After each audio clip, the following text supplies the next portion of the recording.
Bien, cette fois-ci, on va rester un moment ensemble parce que le sujet vaut le détour. Nous assistons à une véritable révolution. En tous les cas, c'est pas le terme révolution qui convient, c'est le terme contre-révolution. Et la nomination de Robert Kennedy Jr. au poste de ministre de la Santé des États-Unis est un truc, presque un miracle. Il faut s'en réjouir, il ne faut pas bouder notre plaisir parce que ce genre de situation se présente rarement dans la vie plusieurs fois. On est en train de vivre une séquence historique absolument magistrale. Des gens sont morts, des gens voient peut-être ça de l'autre côté. Je pense au prix Nobel de la médecine, le docteur Montagnier, qui de là-haut doit voir ça et doit agir aussi, peut-être que par-delà notre réalité des âmes fortes influence notre destin, nous de terriens vivants. Eh bien, le devoir est en train de s'accomplir et nous participons tous à cette contre-révolution qui consiste à défendre simplement la vérité et également à combattre le mal dans ce qu'il a de sournois, d'occulte et de malfaisant. Donc on va avoir plusieurs séquences que j'ai triées pour vous. Donc cette vidéo va durer un certain temps. Ça mérite le passage. Donc on va commencer par un premier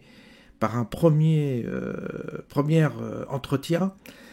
Il s'agit du Covid. Il est interviewé, Robert Kennedy est interviewé par un journaliste américain, vous avez les sous-titres, justement sur le sujet du Covid, et vous allez voir, ça vaut le détour. All right, but your vice presidential pick wants to recall the Moderna vaccine. That's the one I got.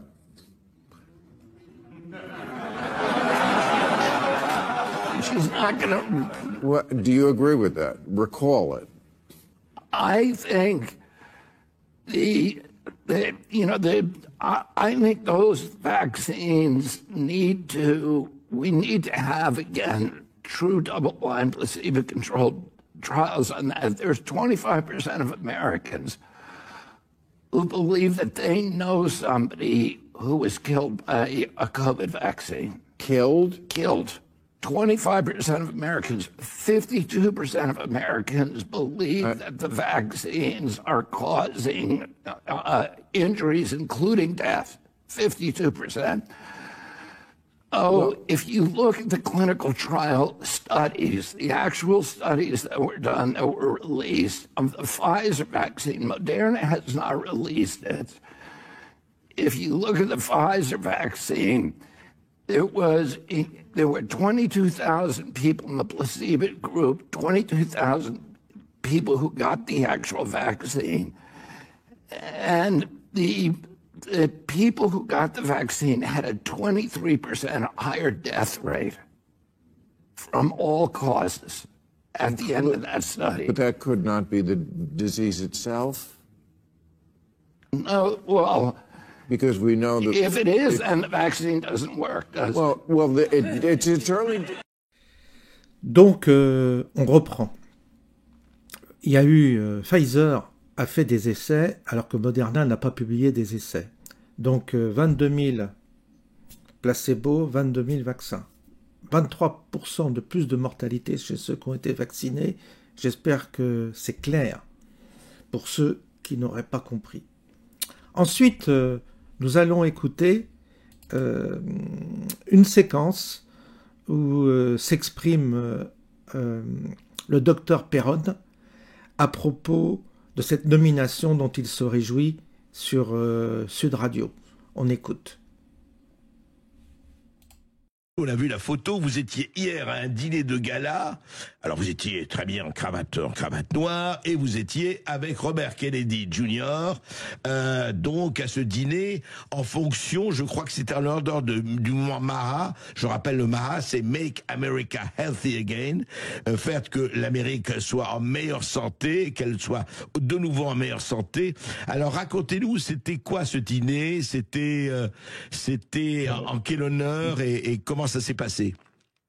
Déjà, quand je suis arrivé à Washington, j'avais vu la liesse populaire, c'était incroyable. Déjà dans le métro, je suis venu en métro depuis l'aéroport, dans les rues, déjà avant-hier, puis hier, Oui. les gens étaient habillés partout, dans toutes les rues. C'était Il y sur avait leur vraiment tracé. une liesse, il y avait vraiment une... Oui, oui, puis il y avait des concerts de klaxons, de la musique dans les rues, alors qu'il faisait très froid, qu'il neigeait oui, un peu. oui. Et alors, pour Kennedy, il faut savoir qu'il y a 3 ans environ, son équipe que je connaissais bien m'avait demandé d'écrire la préface de la version française de son livre, Anthony Fauci, Bill Gates et Big Pharma. Tout à C'est un fait, livre c'est un livre très long, mais c'est quand même 40 ans d'investigation, parce absolument. que Kennedy, c'est un avocat, d'un avocat sur toutes les crapuleries et toutes les malversations de l'industrie pharmaceutique, Mm. sur les vaccins, mais aussi c'est sur le sida, il y a plein de domaines. Et son livre était un peu long à lire, mais extrêmement documenté. Il a été best-seller aux États-Unis. Il y a des pages et des pages de références et de sources. Il n'a jamais été attaqué une seule fois en diffamation. Donc voilà, j'ai été fier d'avoir écrit cette préface. Oui. Et, Et c'est un formidable livre, je l'ai lu, il est passionnant. Et d'ailleurs, j'avais Didier Raoult en début d'émission, et il parlait de ce livre, justement, Christian Perron, et il disait, ce Anthony Fauci, Bill Gates et Big Pharma, je conseille à tous nos auditeurs de le lire. Il raconte vraiment ce qui se passe. Alors on arrive aujourd'hui on a l'impression quand même, ce Robert Kennedy Jr. qui était marginalisé, qui était traité de tous les noms, le voilà aujourd'hui presque au pouvoir. ah oui, alors ce nouveau ministre de la Santé, alors c'était un dîner de gala, il y avait environ 800 personnes. Alors, moi, je pensais trouver quelques Français, je me suis aperçu que j'étais le seul Français, bon, j'étais très D'accord, honoré. bah, c'est bien. Mais j'ai Ouais. rencontré des gens de son équipe. Il y a Asim Malhotra, qui est ce médecin britannique d'origine indienne que Trump a recruté comme conseiller santé. Ouais, c'était magnifique de voir toutes ces... J'ai rencontré aussi Rob Ross, ce député néerlandais européen, si vous vous souvenez, qui au Parlement de Strasbourg avait obligé Madame Small, qui était une des adjointes de Bourla, le Oui, PDG de Pfizer, d'avouer oui. que Pfizer n'avait fait aucune étude avec ce soi-disant vaccin sur la transmission. Donc voilà, j'ai rencontré des personnes très intéressantes. Et puis j'ai suivi un petit peu aussi à la télévision, parce que moi j'ai pas été dans la salle de l'investiture officielle de Trump, mais j'ai suivi un petit peu. Ouais. Et c'est magnifique parce qu'à peine il a été investi, je sais pas si vous avez vu, il y avait la séance des signatures. Oui, On tout lui à avait fait. fait Tout une à fait. centaine de décrets Ouais, qu'il a signés en direct, absolument. dont, et ça je trouve ça super, les États-Unis se retirent dès aujourd'hui de l'OMS. Tout à fait. C'est une excellente nouvelle parce que l'OMS, que je respectais beaucoup, moi-même j'y ai travaillé, j'étais vice-président du groupe d'experts à l'OMS pour les vaccins pendant plusieurs années. J'ai vu que l'OMS déclinait, en fait était devenu la succursale de Bill Gates et qui Ouais. maintenant finance Big Pharma, n'était plus au service des populations du monde, mais au service de la finance et d'autres intérêts. Et, il l'a pas dit hier là, mais j'ai entendu dire récemment, Trump, qu'il allait appeler les pays qui voulaient finalement quitter l'OMS à Oui. créer une nouvelle agence internationale de santé publique. Ah oui. Et Robert Kennedy Jr., l'année dernière, a publié d'abord en anglais aux États-Unis, puis en français, un livre dont j'ai préfacé la version française qui s'appelle, dans l'ordre, c'est Anthony Fauci, c'est-à-dire le directeur des maladies infectieuses au NIH, qui est l'équivalent de l'INSERM aux États-Unis, qui a trempé dans beaucoup de choses, Bill Gates et Big Pharma. Donc, lisez le livre de Kennedy, il est gros, mais vous apprendrez énormément, y compris sur la façon dont tous ces groupes ont manipulé les études cliniques en Afrique, ont fait quelquefois des crapuleries. Alors, on pourrait dire que c'est du complotisme de bas étage ou des fake news, mais n'empêche que le livre de Kennedy aux États-Unis est un best-seller. C'est un avocat, 40 ans d'investigation sur certains crimes de Big Pharma. Il n'a jamais été attaqué en diffamation sur une seule de ses affirmations dans son livre. Donc, j'invite tout le monde à lire ce livre qui va éclairer beaucoup sur ce qui se passe dans le monde. Donc, c'est pas que franco-français, c'est à l'échelle de la planète. Je vous l'ai dit, il y a plusieurs séquences que je vous propose. Là, on va écouter le docteur Fouché, qui a été un des résistants, je dirais, pendant la crise Covid, qui a mouillé sa chemise. Pour ça, on doit lui être reconnaissant. Évidemment, il se réjouit de cette nomination aussi, et on va l'écouter. On l'écoute à l'instant, je mets ça en route, et c'est parti. Ce qui est certain, c'est que il se passe quelque chose aux États-Unis et que la nomination de Robert Kennedy Jr. à la tête du système de santé américain correspond à un recadrage sur les finalités, les raisons d'être profondes du système de santé américain, avec des choses très simples à l'américaine. Il y a 3 points. Premier point, c'est les Américains sont en mauvaise santé, ils ont toutes les maladies chroniques et environnementales, puisqu'ils bouffent de la merde, qu'ils font pas d'exercice, etc. Ok, on va leur faire de l'exercice, on va leur faire bouffer quelque chose correctement, on va arrêter de les arroser de médicaments, et on va les mettre en meilleure santé, et on va les faire maigrir. Ça paraît très simple comme ça. Et pourtant, ça touche à tout le système. Ça veut dire le système agroalimentaire, le big pesticide, big pharma, etc. Le système d'asservissement du cheptel qui doit être revu, quoi. En gros, ça correspond à libérer les Américains de la tutelle des multinationales qui les maintiennent en esclavage. Donc, ça paraît pas grand-chose, et pourtant, ça veut dire tout remettre en cause. Bon, ça paraît extrêmement ambitieux à faire en 2 ans avant les midterms. Good luck, quoi. Bonne chance, Robert, mais on est avec toi, quoi. Alors ça donne un formidable espoir à tous les soignants du monde, je pense, et moi le premier. Hein, donc moi j'ai jamais pris position en politique publiquement. Mais alors sur Robert Kennedy Jr., on va dire s'il fait vraiment ce qu'il a dit, moi je suis pour, hein, je suis ok, quoi. Maha, faites la même chose en Europe, ça me va très bien. Alors là, voilà, donc on est tous ravis de ce qui se passe. Et on va pas bouder de notre plaisir, hein, je le répète, hein, parce que il y a des gens qui essayent de vous mettre en garde contre cet optimisme qui nous galvanise un peu en ce moment.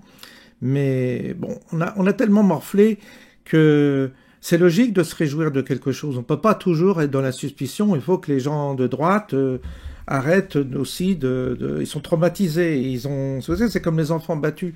Ils ont toujours, comme un animal qu'on a abandonné, ils sont terrorisés tout le temps. Ils ont toujours l'impression qu'il va leur arriver un sale coup.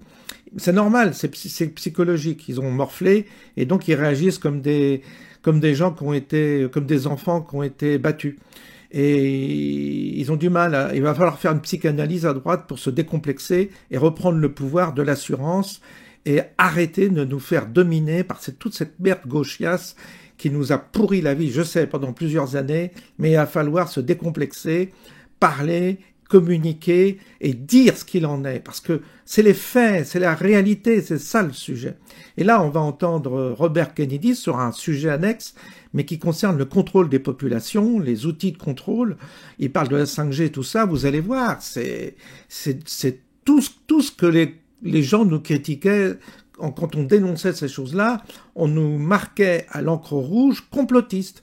Et lui, c'est pour ça qu'il le désigne, les ennemis de Robert Kennedy Jr., il le désigne comme un complotiste. Parce que dire la vérité, c'est être complotiste. C'est ça le sujet.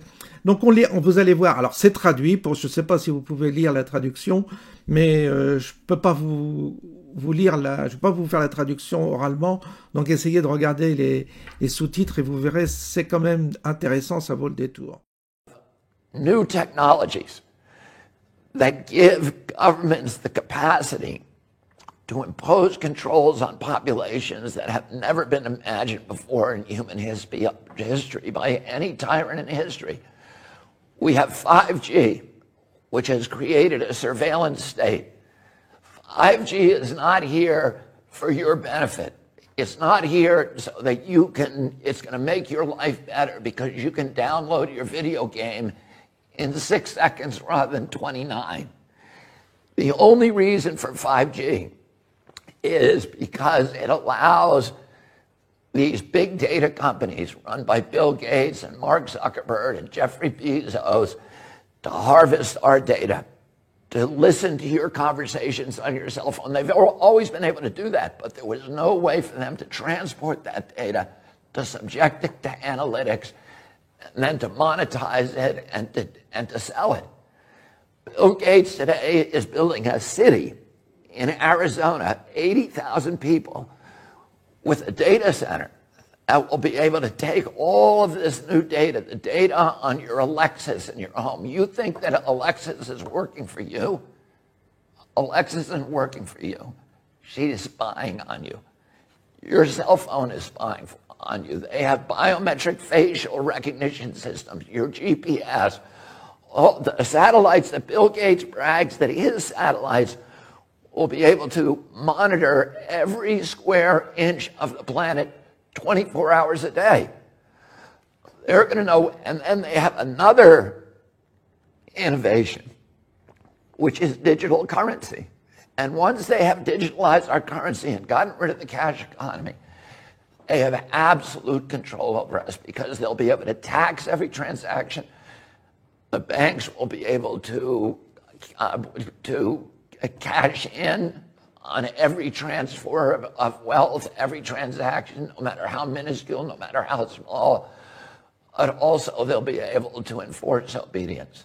Because if you're disobedient, they'll be able to shut down your bank. Et pour finir cette séquence, alors là c'est très agréable parce qu'on a une traduction en français et de l'allocution de Robert Kennedy Jr. lors de sa prestation où il prête serment pour justement être ministre de la Santé des États-Unis.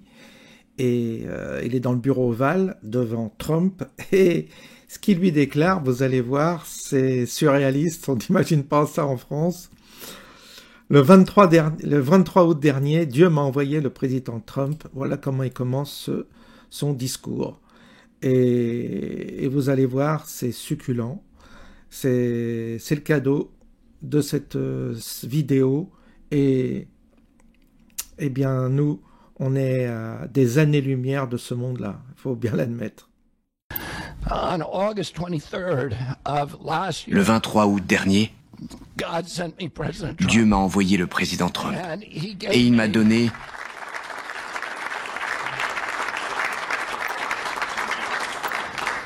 il a tenu toutes ses promesses envers moi, il a tenu parole en toutes circonstances et a fait bien plus encore. Je vous suis profondément reconnaissant, Monsieur le Président. Beaucoup m'ont dit que je ne pouvais pas faire confiance au président Trump et que je devais tout obtenir par écrit. Nous avons scellé un accord par une simple poignée de main. Et tout ce qu'il m'a dit qu'il ferait, il l'a fait. Je lui en suis infiniment reconnaissant. Je l'ai déjà dit, mais je le répète. Je suis convaincu que vous êtes une figure historique essentielle. Vous allez transformer ce pays à une époque où notre démocratie est en lambeaux, où le complexe militaro-industriel et l'autoritarisme montent en puissance, où notre constitution est attaquée et où une épidémie catastrophique affaiblit notre peuple. Le président Trump a promis de restaurer le rêve américain. Une personne en bonne santé a 1000 rêves. Une personne malade n'en a qu'un seul. Guérir. 60% de notre population n'a qu'un seul rêve. Aller mieux. Le président Trump a promis de redonner sa force à l'Amérique. Mais un pays ne peut pas être fort si son peuple est faible. Si 60% des gens sont malades, si 77% de nos enfants, comme l'a mentionné le président Trump, ne sont pas en état de servir dans l'armée, alors nous avons besoin d'un homme providentiel. Nous avons besoin de quelqu'un qui ait le courage et la force de défier les dogmes, de s'opposer aux intérêts établis et de briser les institutions qui ont trahi notre démocratie. Le président Trump a prouvé encore et encore qu'il était cet homme. Récemment, j'ai particulièrement apprécié une de ses décisions. Je l'ai appelé le jour où il a annoncé la fermeture de USAID. Mon oncle a fondé USAID en 1960, et un pour des raisons humanitaires, afin de placer notre pays du côté des plus démunis. Mais l'agence a été capturée par le complexe militaro-industriel et est devenue un outil de propagande totalitaire à travers le monde. Peu de gens comprennent à quel point cette agence est pernicieuse. Le président Trump l'a vu et a pris une décision magistrale. Nous devons faire de même avec les institutions qui détruisent la santé de nos enfants. Nous avons besoin d'un leader révolutionnaire. Et vous êtes ce leader. Je vous suis profondément reconnaissant de m'avoir donné cette opportunité.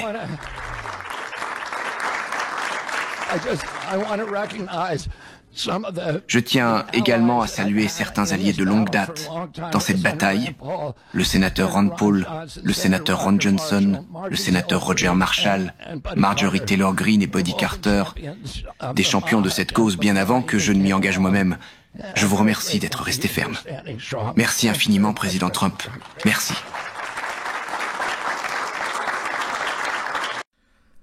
Voilà, le travail est fait. Je pense que vous avez dû apprécier ces différentes séquences.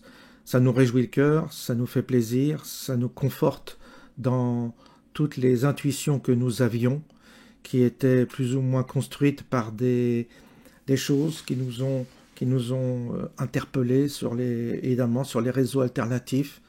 C'est une revanche totale pour tous ceux qui ont souffert d'une part du ridicule dans laquelle on a voulu nous enfermer. C'est une revanche par rapport à la censure, aux brimades que nous avons dû subir, aux menaces que nous avons subies.